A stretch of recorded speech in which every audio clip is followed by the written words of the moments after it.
எங்கள் அம்மாவுக்கு வந்து நெட்ஒர்க் வந்து 5,000 crores மேலே நான் காட்டியிருக்கோம். எனக்கு 600 crores மேலே நான் காட்டியிருக்கேன். இதே உதயநிதியும் திரு ஸ்டாலின் அவர்கள் ஏன் காட்ட முடியல? ஒரு 3 கோடி காட்டுறாங்க. இது யாராவது நம்ப முடியுது? அந்த ரூமில் இருக்க யாராவது அவங்க சொத்து 3 கோடி நம்புவீங்களா? யாராவது பதில் சொல்லுங்க. யாராவது ஒரு ஆள், ஏன்னா இவங்க ஏதோ கதை சொல்லிட்டு இருக்காங்க, ஊரை ஏமாத்திட்டு இருக்காங்க. மாதம் 3000 கோடி கலெக்ஷன் நடந்துட்டு இருக்கு. இது வரைக்கும் அவங்க வந்து கலெக்ஷன் பண்ணது மட்டும் கரப்ஷனில் வந்து லஞ்சம் காசில் சம்பாதிச்சது மட்டும் ஒரு 1.5 லட்சம் கோடி சொல்கிறாங்க. அந்த காசில் என்ன பண்ணாங்க? அதையே ஒரு வண்டி கூட இல்லைன்னு சொல்லி ஏன் போய் சொல்கிறாங்க? அதே மாதிரி இது டெட்ஜென்ட்டாக இருக்கட்டும், மைன்ஸாக இருக்கட்டும், மணலாக இருக்கட்டும், டாஸ்மாகாக இருக்கட்டும், அவங்க சொந்த கட்சிக்காரங்களே இது திரு ஜெகத் ரட்சகனாக இருக்கட்டும், திரு டிஆர் பாலுவாக இருக்கட்டும், அவங்க சொந்த ஃபேக்ட்ரி வச்சுக்கிறவங்களுக்கே சரக்கு மேனுஃபேக்சரிங் இது வந்து ஆர்டர் கொடுக்க மாட்டாங்க. கேட்டால் வந்து இது யாருன்னா இவங்க வந்து யாரெல்லாம் வந்து லஞ்சம் அதிகமாக கொடுக்குறாங்களோ அவங்களுக்கு மட்டும் தான் பாட்டில் பண்ண கொடுப்பேன்னு சொல்லி சொல்கிறாங்க. அதாங்க இப்போ நான் இங்கே மட்டும் இல்லை, நாங்கள் எல்லா பார்ட்டிக்கும் தானே கொடுத்தோம்.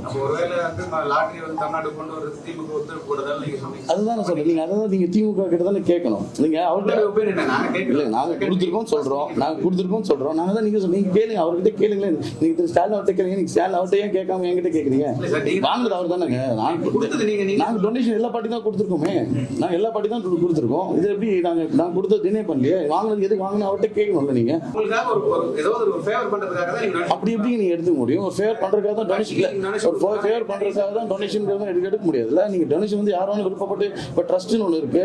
இப்ப ட்ரஸ்ட் கொடுத்துட்டு இருக்கோமே. பொலிட்டிக்கல் பார்ட்டி அப்புறம் எப்படி ஒரு பொலிட்டிக்கல் பார்ட்டி ரன் ஆகும்?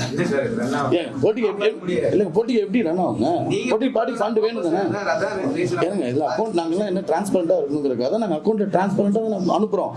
இது நாள் என்ன பண்ணிட்டு இருக்காங்க? எல்லாம் வந்து ஊழல் மணி வந்து எல்லாம் 3000 கோடி மாசத்துக்கு சம்பாதிக்கிறாங்க. இது இங்க வீடு வண்டி ஒரு கார் கூட இல்லைன்னு சொல்றோம். 3 கோடி தான் கணக்கு காட்டுறாரு.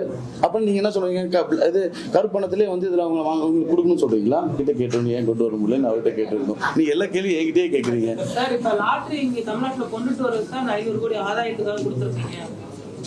அதுதான் நான் சொல்றேன். நீங்க அதை வந்து அவர்கிட்ட கேளுங்க. நீங்க வாங்கினவர்கிட்ட எதுக்காக இதை வாங்கினீங்க, எதுக்காக இதை பயன்படுத்துறீங்க? நான் வந்து கிளாரிட்டி கொடுக்குறேன். கேளுங்க. பாஜக அதிகமாக கொடுக்கல. இது திமுகவுக்கும் டிஎம்சி திரிணாமுல் காங்கிரஸ் தான் அதிகமாக கொடுத்துருக்கோம். திரிணாமுல் காங்கிரஸ் வெஸ்ட் பெங்கால்லையும் திமுக தான் அதிகம். அதுக்கப்புறம் தான் பிஜேபிக்கு 100 கோடி 500 கோடி ரூபாய் வந்து எதுக்காக கொடுத்தீங்கன்னா அவங்க வாங்கினாங்க அப்படின்னு அவங்க கேளுங்கன்னு சொல்றீங்க. அது அவங்க வந்து அவர் எதுக்காக கொடுத்தாலும் அவர்கிட்ட கேளுங்க அப்படின்னு சொல்லிட்டு கேள்வி வச்சு நான் திரும்பி இன்னொரு பிரஸ் மீட் அப்ப நீங்க வந்து கேளுங்க. அப்ப நான் சொல்றேன் எதுக்காக. நீங்க அவர்கிட்ட கேள்வி கேட்டுட்டு வாங்க. அவர் என்ன பதில் சொல்றான்னு கேளுங்க. அதுக்கப்புறம் அதுக்கு பதில் நான் பதில் சொல்றேன். பாண்ட், ஆமா, எலெக்ஷன் பாண்ட் அது 500 crores வந்து டிஎம்கே கொடுத்துருக்கோம்.